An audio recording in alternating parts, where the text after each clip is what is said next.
समस्त गुरु तत्व सत्ता को साक्षी मानकर परम पूज्य दादाजी दादी, परम पूज्य नानाजी नानी, पूज्य माता पिता के श्री चरण कमलों में दंडवत प्रणाम करते हुए गीता जी का महात्म्य प्रस्तुत कर रहा हूँ। ओम श्री परमात्मने नमः। श्री गीता जी की महिमा। अथ चतुर्दशोऽध्यायः।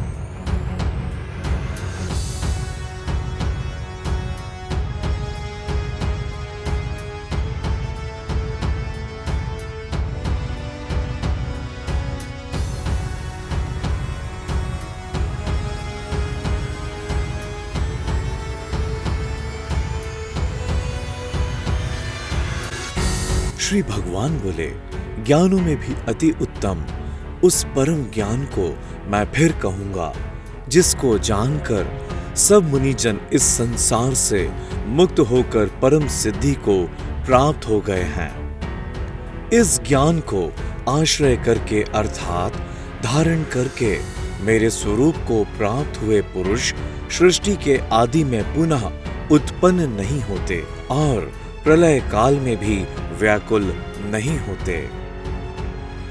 हे अर्जुन, मेरी महत ब्रह्म रूप मूल प्रकृति संपूर्ण भूतों की योनि है, अर्थात गर्भाधान का स्थान है, और मैं उस योनि में चेतन समुदाय रूप गर्भ को स्थापन करता हूँ। उस जड़ चेतन के संयोग से सब भूतों की उत्पत्ति होती है।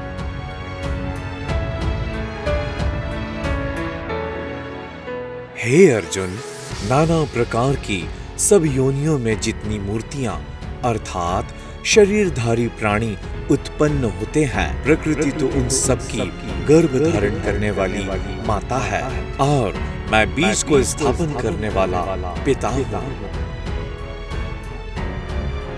हे अर्जुन, सत्वगुण, रजोगुण और तमोगुण ये प्रकृति से उत्पन्न तीनों गुण अविनाशी जीवात्मा को शरीर में बांधते हैं। हे निष्पाप, उन तीनों गुणों में सत्वगुण तो निर्मल होने के कारण प्रकाश करने वाला और विकार रहित है। वह सुख के संबंध से और ज्ञान के संबंध से अर्थात उसके अभिमान से बांधता है। हे अर्जुन, राग रूप रजोगुण को कामना और आसक्ति से उत्पन्न जान। वह इस जीवात्मा को कर्मों के और उनके फल के संबंध से बांधता है। हे अर्जुन, सब देहाभिमानियों को मोहित करने वाला तमोगुण को तो अज्ञान से उत्पन्न जान। वह इस जीवात्मा को प्रमाद, आलस्य और निद्रा के द्वारा बांधता है।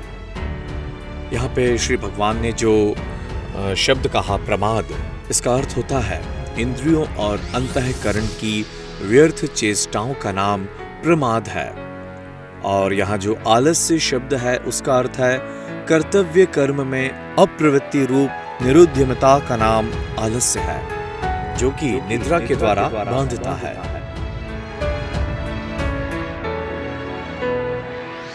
हे अर्जुन, सत्वगुण सुख में लगाता है और रजोगुण कर्म में तथा तमोगुण तो ज्ञान को ढककर प्रमाद में भी लगाता है। हे अर्जुन, रजोगुण और तमोगुण को दबाकर सत्वगुण और तमोगुण को दबाकर रजोगुण, वैसे ही सत्वगुण और रजोगुण को दबाकर तमोगुण होता है, अर्थात बढ़ता है। जिस समय इस देह में तथा अंतःकरण और इंद्रियों में चेतना और विवेक शक्ति उत्पन्न होती है, उस समय ऐसा जानना चाहिए कि सत्वगुण बड़ा है।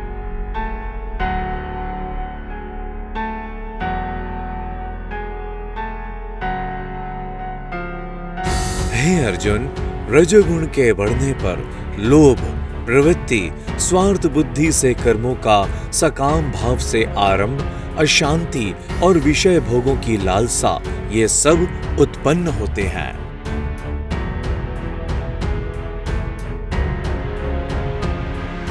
हे अर्जुन, तमोगुण के बढ़ने पर अंतःकरण और इंद्रियों में अप्रकाश, कर्तव्य कर्मों में अप्रवृत्ति और प्रमाद अर्थात व्यर्थ चेष्टा और निद्रादि अंतःकरण की मोहिनी वृत्तियां, यह सब ही उत्पन्न होते हैं। जब यह मनुष्य सत्व गुण की वृद्धि में मृत्यु को प्राप्त होता है, तब तो उत्तम कर्म करने वालों के निर्मल दिव्य स्वर्ग आदि लोकों को प्राप्त होता है।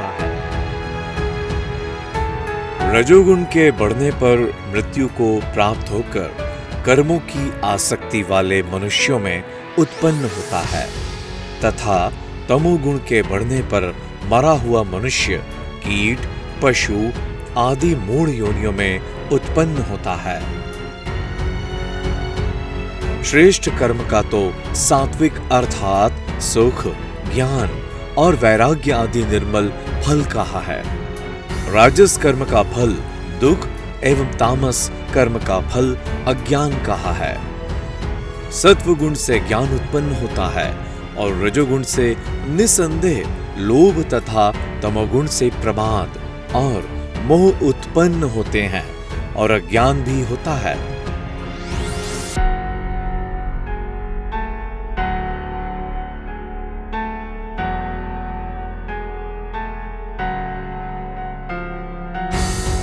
सत्वगुण में स्थित पुरुष स्वर्ग आदि उच्च लोकों को जाते हैं।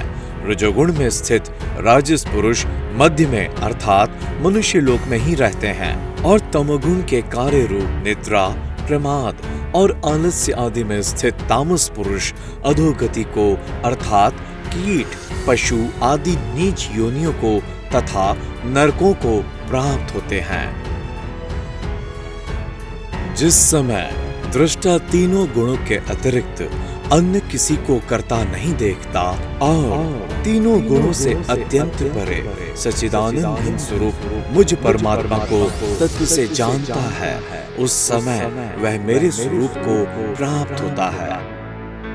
यह पुरुष शरीर की उत्पत्ति के कारण रूप इन तीनों गुणों को उल्लंघन करके जन्म, मृत्यु, वृद्धावस्था और सब प्रकार के दुखों से मुक्त हुआ परमानंद को प्राप्त होता है। यहाँ पे श्री भगवान ने ये जो भाव कहा, यह पुरुष शरीर की उत्पत्ति के कारण रूप जो बात कही, उसमें जो बात है बुद्धि, अहंकार और मन तथा 5 ज्ञानेंद्रियां, 5 कर्मेंद्रियां, 5 भूत, 5 इंद्रियों के विषय, इस प्रकार इन 23 तत्वों का पिंड रूप यह स्थूल शरीर प्रकृति से उत्पन्न होने वाले गुणों का ही कार्य है। इसलिए इन तीनों गुणों को इसको उत्पत्ति का कारण कहा है। यह पुरुष शरीर की उत्पत्ति के कारण इन तीनों गुणों को उल्लंघन करके जन्म, मृत्यु, वृद्धावस्था और सब प्रकार के दुखों से मुक्त हुआ परमानंद को प्राप्त होता है। अर्जुन बोले, इन तीनों गुणों से अतीत पुरुष किन किन लक्षणों से युक्त होता है और किस प्रकार के आचरणों वाला होता है तथा हे प्रभु, मनुष्य किस उपाय से इन तीनों गुणों से अतीत होता है। श्री भगवान बोले, हे अर्जुन, जो पुरुष सत्वगुण के कार्य रूप प्रकाश को और रजोगुण के कार्य रूप प्रवृत्ति को तथा तमोगुण के कार्य रूप मोह को भी ना तो प्रवृत्त होने पर उनसे द्वेष करता है और न निवृत्त होने पर उनकी आकांक्षा करता है। यहाँ पर श्री भगवान ने सत्वगुण के कार्य रूप प्रकाश शब्द का प्रयोग किया है। इसका अर्थ हुआ कि अंतःकरण और इंद्रियादिकों में आलस्य का अभाव होकर जो एक प्रकार की चेतनता होती है, उसका नाम प्रकाश है, यानी चैतन्यता। और दूसरा जो श्री भगवान ने कहा कि मोह को है ना, तमोगुण के कार्य रूप मोह को। इसका जो अर्थ हुआ वह यह कि इंद्रिय और आलस्य आदि की बहुलता से जब इसकी मात्रा बढ़ जाती है तो उससे अंतःकरण और इंद्रियादियों में चेतन शक्ति के लय होने को यहाँ मोह नाम से समझना चाहिए। और जो तीसरी बात श्री भगवान ने कही कि ना निवृत्त होने पर उनकी आकांक्षा करता है। आकांक्षा करता है, क्या करता है?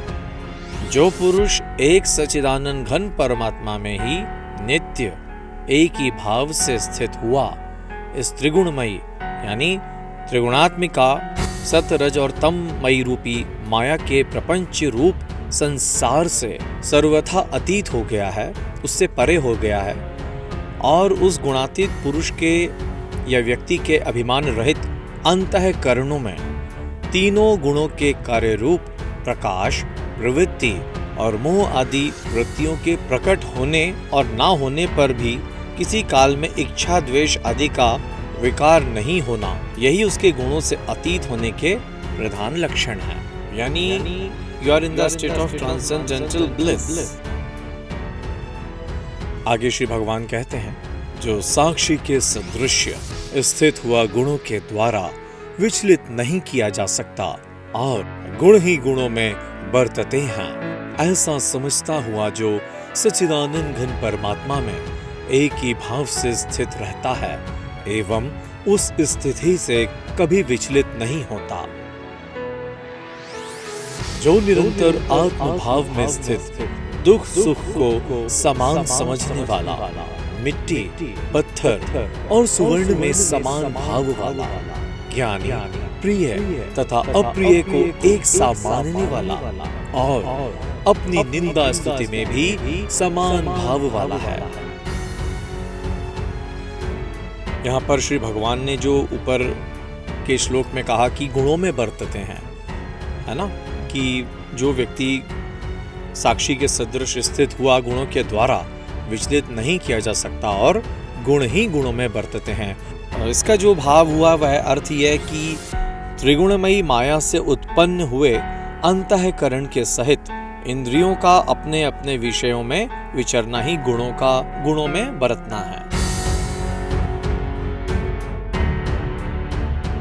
आगे श्री भगवान कहते हैं, जो मान और अपमान में सम है, मित्र और वैरी के पक्ष में भी सम है एवं संपूर्ण आरंभों में कर्तापन के अभिमान से रहित है, वह पुरुष गुणातीत कहा जाता है। और जो पुरुष अव्यभिचारी भक्ति योग के द्वारा मुझको निरंतर भजता है, वह भी इन तीनों गुणों को भलीभांति लांघ कर सच्चिदानंद घन ब्रह्म को प्राप्त होने के लिए योग्य बन जाता है।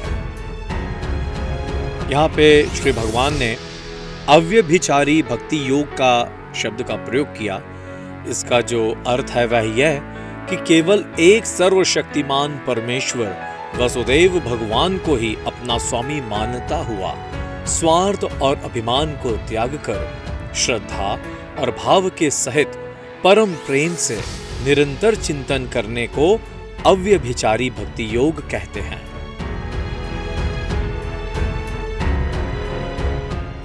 आगे श्री भगवान कहते हैं, क्योंकि उस अविनाशी पर ब्रह्म का और अमृत का तथा नित्य धर्म का और अखंड एकरस आनंद का आश्रय मैं हूँ। 14 अध्याय पूर्ण हुआ।